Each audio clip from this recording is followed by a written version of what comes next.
buenas noches y bienvenidos a una nueva edición de Alfil TV. En el programa de hoy vamos a estar conversando con dos diputados nacionales por la provincia de Córdoba. En la primera mitad del programa vamos a estar conversando con Laura Rodríguez Machado, desde luego de todos los temas que abarca la agenda del momento, del acuerdo con el FMI, de cuáles son el análisis que se hace desde Juntos por el Cambio, cuál es el análisis que hace la diputada. Queremos también conversar de esta gira que ha iniciado el presidente Alberto Fernández por Rusia, por China. Queremos preguntarle a la diputada cuál es su opinión respecto del discurso de apertura de sesiones que ha hecho recientemente el gobernador, cómo están en este momento las relaciones internas dentro de Juntos por el Cambio. Recordemos que sobre el final del año pasado se profundizaron algunas diferencias entre el bloque de Juntos por el Cambio y Juntos UCR en la legislatura.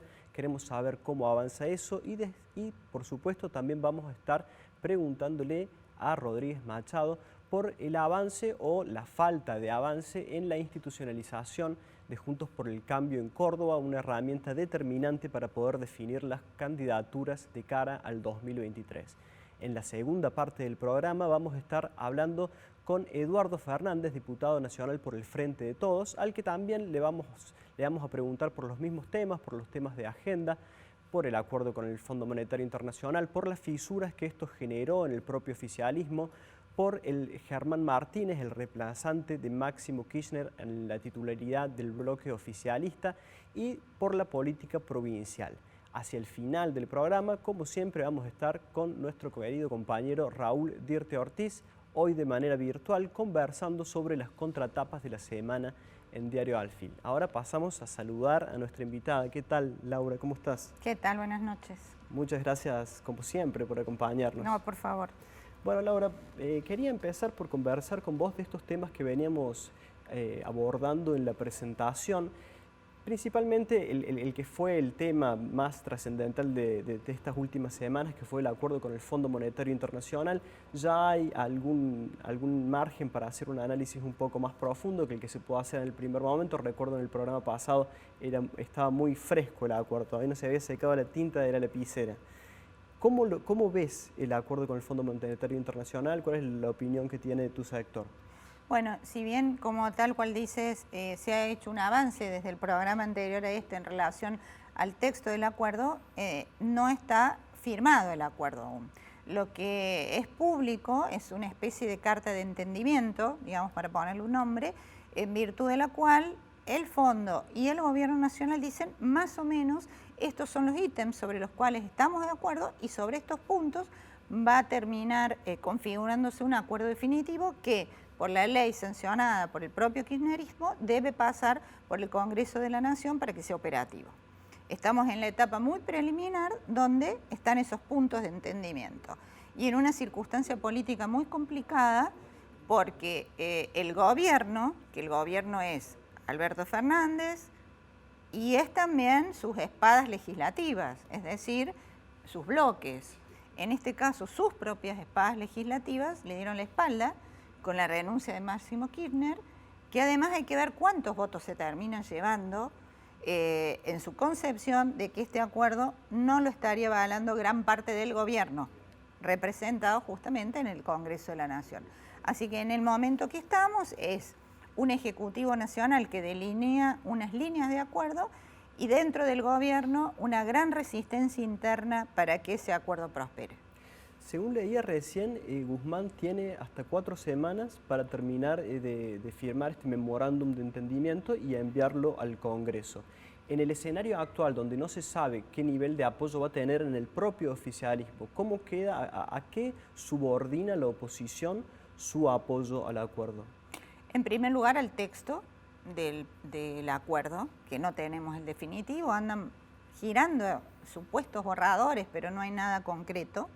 En segundo lugar, a que el oficialismo tome una definición concreta, si va a acordar, porque no es solamente firmar el acuerdo, sino es llevar adelante las políticas que el acuerdo establece, ¿no es cierto? Entonces, para lo cual no es solamente conseguir los votos propios, sino además que la Cámpora, que es parte del gobierno y que es parte del gobierno en ministerios, en organismos, en legisladores y en demás cuestiones que hacen al poder, tiene que estar de acuerdo. Porque si no estamos firmando un convenio en virtud del cual establece pautas, pero que no se van a llevar a cabo.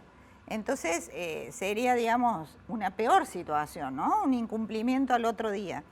Entonces, primer punto, que el acuerdo sea beneficioso para los argentinos, para contar con el voto de la oposición. Segundo punto, que el gobierno esté de acuerdo con el acuerdo. No solamente en la legislatura, en lo legislativo. ¿Por qué? Porque si establece determinadas pautas que tengan que ver, por ejemplo, con tarifas, que tengan que ver con disminuir el gasto público, que tengan que ver con disminuir la emisión monetaria, los organismos internos del gobierno, camporistas muchas veces que están al frente de esos organismos, tienen que ejecutar. Entonces, es muy importante que el gobierno tenga sus votos.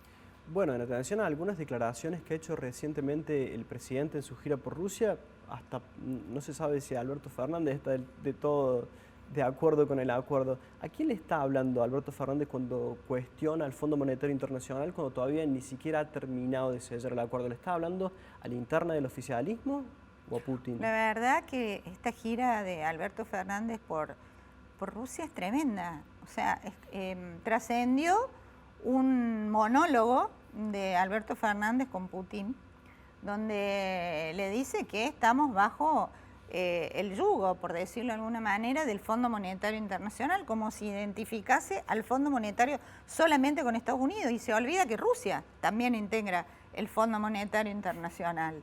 Y claro, Putin no ha entendido nada, porque le está criticando un organismo internacional del cual su gobierno es parte. En distinta proyección. Es un accionista mayoritario por mucho de Estados Unidos, pero sí. Claro, pero Rusia también lo integra. Y si vos estás diciendo, yo no quiero depender del Fondo Monetario, de sus políticas, tanto de los Estados Unidos, de alguna manera estás criticando el mismo organismo que ese país. Bueno, eso ya ahí, como decimos los cordobeses, le erró de entrada, ¿no?, en el discurso.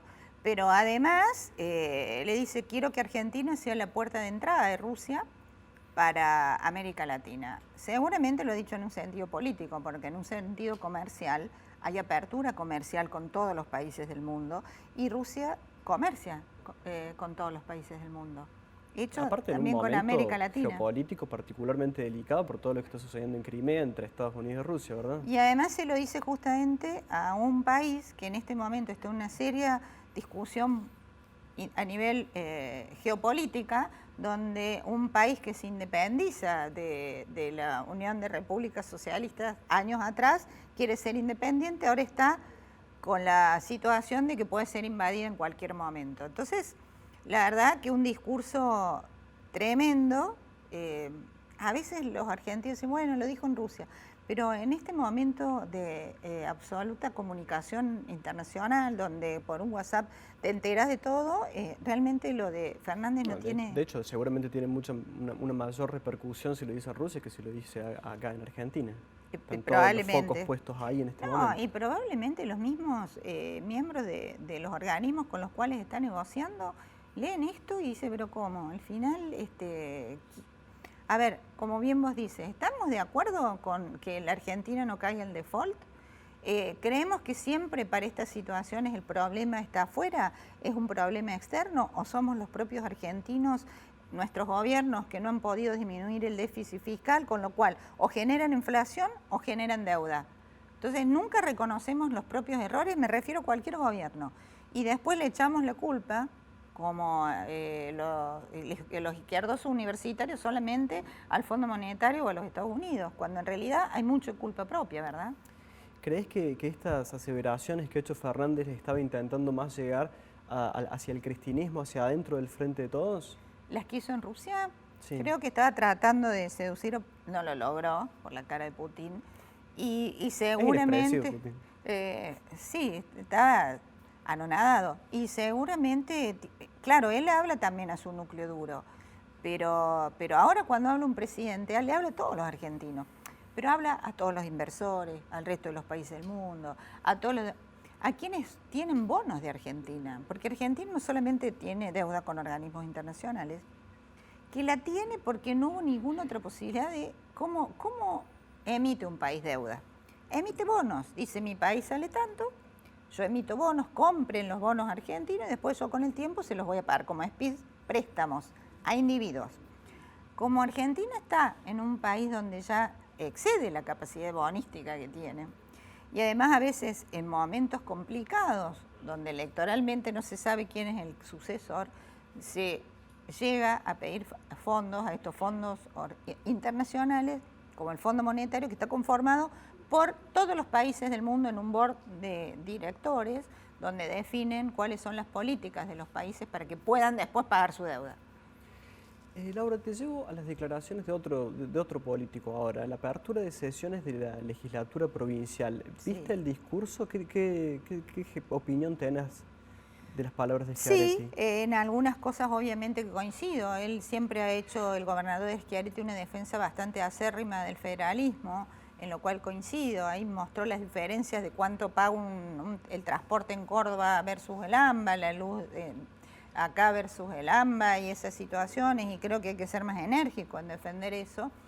Pero bueno, hay cosas que no se dijeron, por ejemplo, sus 3 legisladores tampoco votarían el acuerdo con el fondo, con lo cual quedarían de alguna manera votando con los kirchneristas. El grado de endeudamiento de la provincia, que es un grado de endeudamiento en dólares bastante fuerte, y creo que eso hay que decir por parte del gobernador, a ver qué medidas se van a tomar ahora que está este desbalance, ¿no es cierto?, entre la posibilidad de que estemos en default o no. Vos pensá que cuando un país declara default, automáticamente a todos los estados, ya sean nacionales o provinciales, pierden también el crédito, absolutamente. Y todas sus deudas se convierten en una especie de espada de Damocles que es muy difícil de afrontar. Así que bueno, eso es lo que hubiera estado bueno que también aclare a los cordobeses. Laura, vamos a ir a un brevísimo corte y ya seguimos conversando, desgranando un poquito más lo que fue el discurso de aperturas de sesiones en la legislatura de Córdoba. Ya volvemos.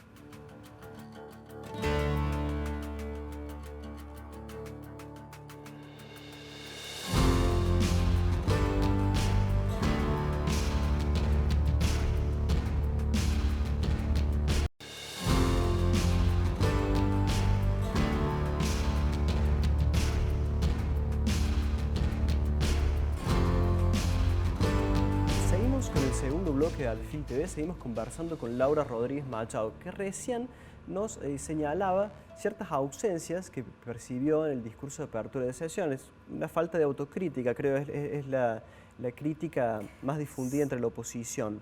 Yo no sé si autocrítica, pero sí explicaciones.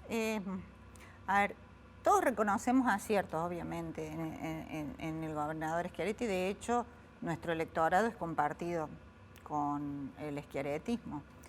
Pero también es verdad que él hay aclaraciones que no las hace.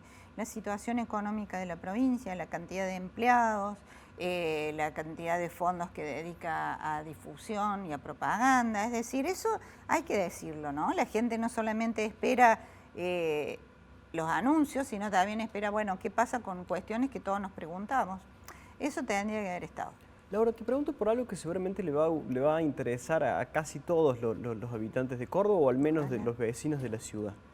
Desde el bloque Córdoba Federal han propuesto y han dicho que van a impulsar un boleto federal que iguale a 18 pesos el boleto urbano en todas las jurisdicciones. Quienes lideran este reclamo son la ciudad de Santa Fe, la ciudad de Rosario y la ciudad de Córdoba. ¿La oposición estaría dispuesta a acompañar esto? Vos como diputada de Córdoba, ¿estarías dispuesta a acompañar esta iniciativa? Bueno, pero a ver, nosotros tuvimos una discusión bastante importante en la Comisión de Presupuesto de la Cámara de Diputados, discusión de conversación, ¿no? Debate. Con los legisladores de Santa Fe, con los legisladores de Córdoba, incluso con los legisladores de Schiaretti, que son de Córdoba. Los 3, o todos, coincidimos que hay una diferencia muy fuerte en los subsidios que se le asigna al AMBA en detrimento de los subsidios al transporte que se da en el interior. ¿Qué dice el oficialismo? Bueno, pero nosotros a las provincias le damos dinero para subsidiar, pero que también pongan fondos las jurisdicciones provinciales y municipales. De hecho, lo están haciendo. Creo que hay que sentarse a discutir. Sí, yo estoy a favor de que la distribución de fondos siempre sea federal. Hay que discutir por qué al AMBA le dan más fondos. Ellos dicen que es en relación de la cantidad de habitantes, que existe más cantidad de gente que toma eso. Bueno, una serie de justificaciones. Pero finalmente no, se dio el oficialismo, el Frente de Todos, y en el presupuesto otorgó más fondos para subsidio. Ocurre que el presupuesto no se sancionó. Como no se aprobó el presupuesto, quedó esta manifestación en abstracto. Creo que vamos a apoyar a los legisladores de Córdoba, si hay que trabajar, o a los santafesinos también, en una baja del boleto por más subsidios, pero el oficialismo, es decir, el Frente de Todos, tiene que concretar un mayor traspaso de fondos nacionales a las provincias. Laura, te llevo a otro tema de la interna, por así decirlo, de Juntos por el Cambio. ¿Cómo avanza la institucionalización de una mesa como herramienta que defina las candidaturas dentro de Juntos por el Cambio Córdoba? Bueno, Juntos por el Cambio en Córdoba, hasta ahora, es una alianza electoral solamente, ¿no? Porque no tiene forma de acuerdo permanente de partidos políticos, sino son frentes electorales que firman un acuerdo para determinadas elecciones. Después desaparece.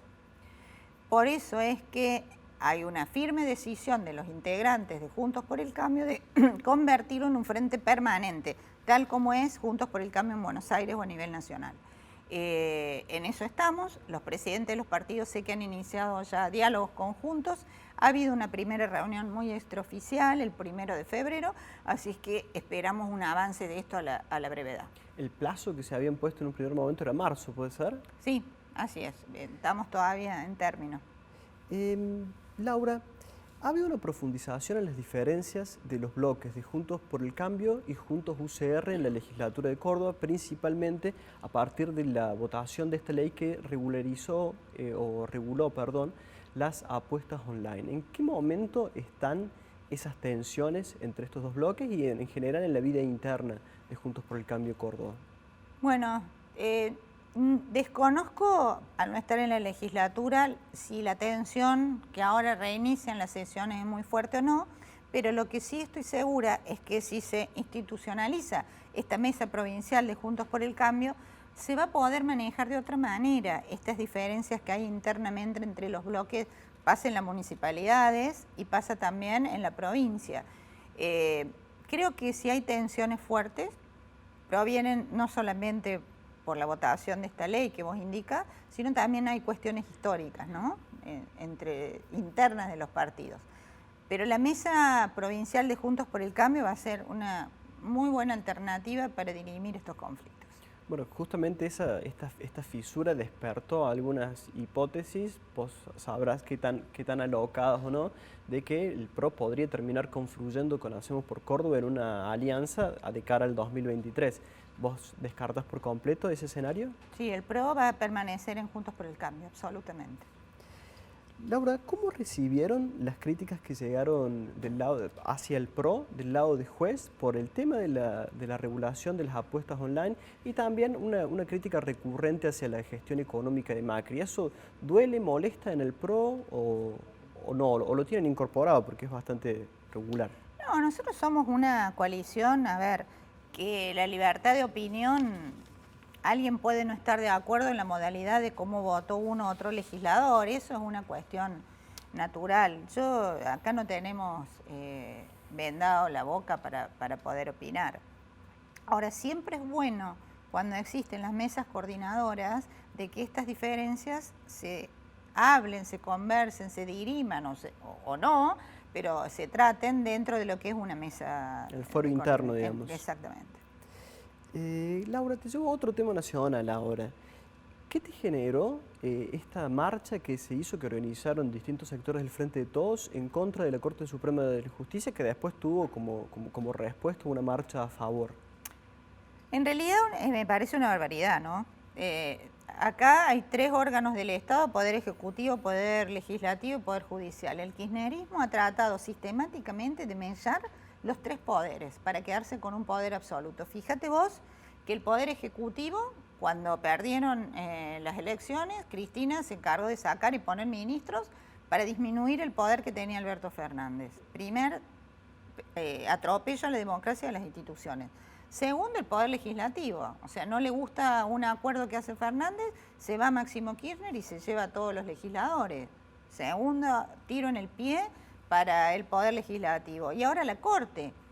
Una Corte Suprema que hay que respetarla. Porque la Corte Suprema, fíjate vos, que está integrada por todos jueces que fueron nombrados por el peronismo. Jamás hubo otro partido que definiera a los jueces, porque aún los 2 miembros de la Corte Suprema nombrados durante el gobierno de Mauricio Macri se hizo con mayoría kirchnerista, que era la mayoría que había en el Senado en ese momento, es decir, había 1/3 de los votos eran de Macri. Los 2/3 siguientes eran kirchneristas y aprobaron los 2 pliegos de los jueces actuales. O sea, y no les gusta. Entonces, dentro del gobierno, 2 actrices y un piquetero organizan una marcha. ¿Por qué? Porque no le gusta a Cristina Fernández de Kirchner lo que está diciendo la Corte. ¿Y cuáles son las críticas que desde Juntos por el Cambio tienen para hacer el funcionamiento de la justicia? ¿Ustedes creen que la justicia funciona bien o qué críticas puntuales les harían más allá de que no las aborden de la misma manera en que lo hace el Frente de Todos? No. Sería de mi parte una locura o de cualquiera decir los mismos jueces consideran que la justicia no funciona bien. Hay retardo en la justicia, hay en algunos casos alguna predilección. Uno de los que organizó la marcha en contra de la Corte es un juez que sale en una foto haciendo la B, Ramos Padilla. De hecho, hizo un discurso que además de barricada. Hizo un discurso de barricada en contra de sus colegas. Increíble. No funciona bien. Ahora, la solución no es cooptarla por el kirchnerismo. La solución es encontrar de alguna manera que funcione bien el Consejo de la Magistratura, que es el órgano que verifica el accionar de los jueces, y que ahora que va a haber más equilibrios en el Senado, que es el organismo que nombra a los jueces y magistrados, en ese equilibrio se encuentren jueces que tengan menos tendencia política oficial. Pero más allá de las designaciones, desde el Poder Legislativo, ¿se deberían hacer algunas modificaciones respecto de la composición de la Corte o respecto de los mecanismos con los que funciona el Consejo de la Magistratura para corregir estos disfuncionamientos o no? Está buena tu pregunta. El Consejo de la Magistratura va a ser modificado. Ya lo dijo la Corte, nos dio un plazo para que salga una nueva ley, si no se vuelve a la ley anterior. O sea, sí o sí, o hay una nueva o se modifica. De hecho, ingresó extraordinarias o una modificación. Está en la agenda. Así que eso va a ser modificado, ¿sí? Ahí lo que hay que tratar de evitar es que esas modificaciones siempre generen preeminencia de un grupo político determinado y que siempre sean los que determinan el color de los funcionarios que se nombran. Pero sí, todo contribuye a que mejore plazos procesales, código de procedimiento procesal, que funcione bien el Consejo de la Magistratura, cubrir vacantes que hace mucho tiempo están a cargo de otros jueces. Todo eso va a contribuir a la mejora del Poder Judicial. Laura, te llevo ahora a otro escenario. Creo que tengo tiempo para una pregunta más, nada más me hacen la seña. Pero Javier Milei es un fenómeno que ha empezado a trasponer las fronteras de Buenos Aires. De hecho, hay una consultora que ha medido su imagen positiva en Córdoba, creo que hasta por encima de los 40 puntos. Desde Juntos por el Cambio y particularmente desde el PRO, ¿lo ven como un competidor o como un posible aliado? Bueno, nosotros primero en la Cámara de Diputados hemos votado en conjunto normas porque tenemos algunas similitudes. En la provincia de Córdoba el liberalismo ha estado con Juntos por el Cambio. De hecho, el Partido Liberal Republicano integró la alianza o el frente electoral que ganó en las últimas elecciones. O sea que nosotros tenemos dentro de nuestro espacio una fuerte composición liberal. De hecho, yo si me tuviera que identificar ideológicamente me considero liberal. Ahora bien, la figura de Milei en sí mismo puede llevar atracciones tal vez por su osadía, ¿no?, en enfrentarse, pero también recordemos que él no tiene obligaciones funcionales. Y la segunda cuestión, una cosa es entender que goza de prestigio o de conocimiento una figura y otra es terminar votándolo definitivamente. En Córdoba, el partido que supuestamente representaba a Milei no sacó casi votos. Tuvo incluso discusiones internas, ¿no es cierto? De casualidad llegaron al piso.